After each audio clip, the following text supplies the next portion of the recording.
नमस्ते। स्वागत करते हैं राकेश राज के चैनल पर। सुनते हैं प्यारा सा एक सोहर गीत। प्लीज़ वीडियो पे लास्ट तक ज़रूर बने रहिएगा। गीत कैसा लगा प्यारा सा छोटा सा कमेंट ज़रूर करिएगा। अगर आप लोग अभी तक चैनल से नहीं जुड़े हैं तो जुड़ जाइए, बेल आइकन प्रेस करें, आने वाली वीडियो आपको जल्दी मिले। सुनिए प्यारे प्यारे से गीत। धन्यवाद।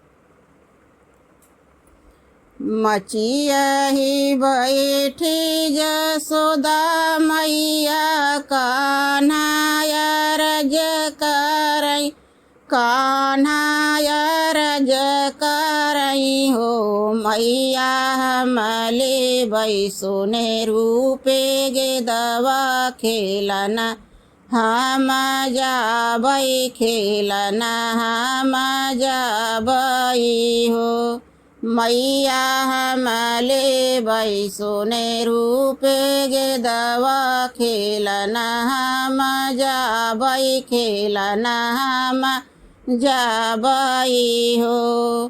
पूरबू के देश का सोनरा हलिनी बेगे आमऊ बेगाई चलाया माऊ, सोनरा गढ़ी देते सोने रूपे गे दवा लालना हमरा खेली हैं, बाबूला हमरा खेली हैं हो। सोनरा गढ़ी देते सोने रूपे गे दवा लालना हमरा खेली हैं, बाबूला हमरा खेली हैं हो।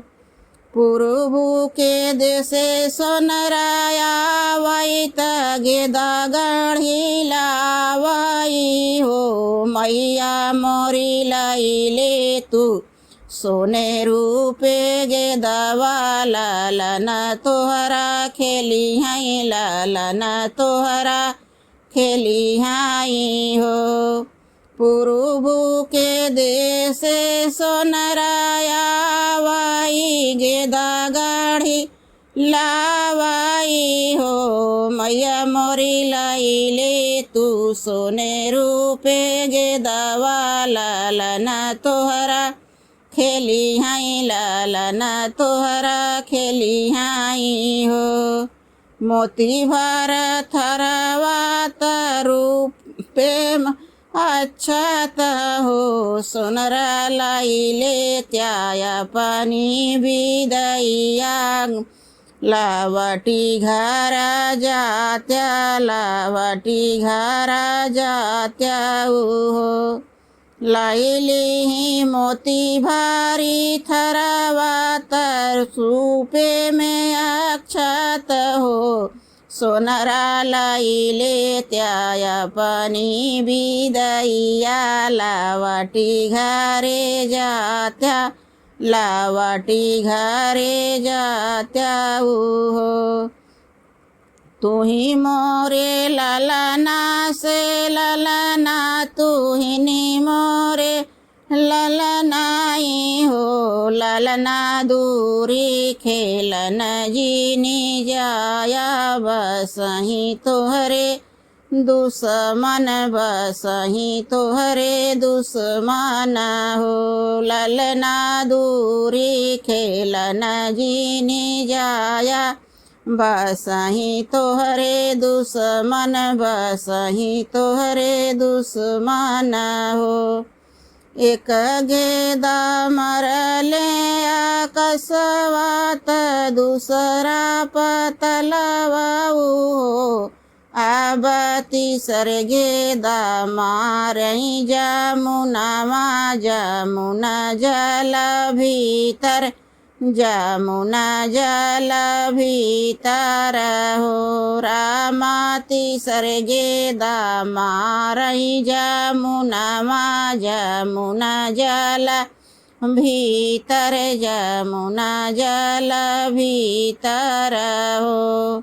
कान्हा कूदी गाए जमुना के बीच मा, जहाँ पे नगवा सोवई नागिनी जा गई तबिनिया ढोलावाई हो।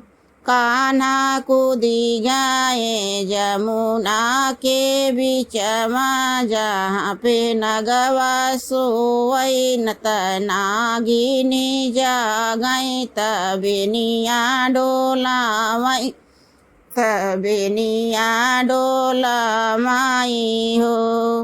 पीछामा उलटी नागिनी देखई बालक एक ठाढ़ बाटे हो। रामा के करे पठाए तू ही आया, के करही बालक हो। पीछमा उलटी नागिनी देखई बालक एक ठाढ़ बाटे हो। रामा के करे पठाए तू ही आया, के करही बालक हो। ललना के करया तू ही दुलरुआ, के करे पठाए तू ही आया। जमुना जल भीतर जमुना जल भीतर हो। ललना के करे पठाए तू ही आया, जमुना जल भीतर जमुना जल भीतर हो। नंद के हम दुलारू जसोदा मैया के बालक हो। नागिनी गे दवा हेरन मायाए, जमुना जल भीतर जमुना जल भीतर हो। नंद के हम दुलारू जसोदा मैया के बालक हो। नागिनी गे दवा हेरन मायाए, जमुना जल भीतर जमुना जल भीतर हो। तू ही मोरी ना गिनी ना गिनी गेंद का वचन हमारी माना। सुनहु मोरे बेटाई हो। बेटा नगवा छोड़ई फुफुकारी, समर होई जाव्या समर होई जाव्या हो। एक वचन हमारी माना, सुनहु मोरे बेटा हो। बेटा नगवा छोड़ई फुफुकारी, समर होई जाव्या समर होई जाव्या हो। नागिनी गोकुला से नाथवा माग उभैत, नगवा नाथ उभैत नगवा नाथ उभई हो। मोरी नागिनी नागे पीठे होई केस वारत, गोकुला घूमऊ बैत गोकुला घूमऊ बई हो। मोरी नागिनी नागे पीठे होई के सवारत, गोकुला घूमऊ बैत गोकुला घूमऊ बई हो। जावहु न जावहु हे नागिनी अपने घरे जातियु हो। नागिनी नगवा के लई के तू रहत्यु, त दुनौ जने रहत्यु हो।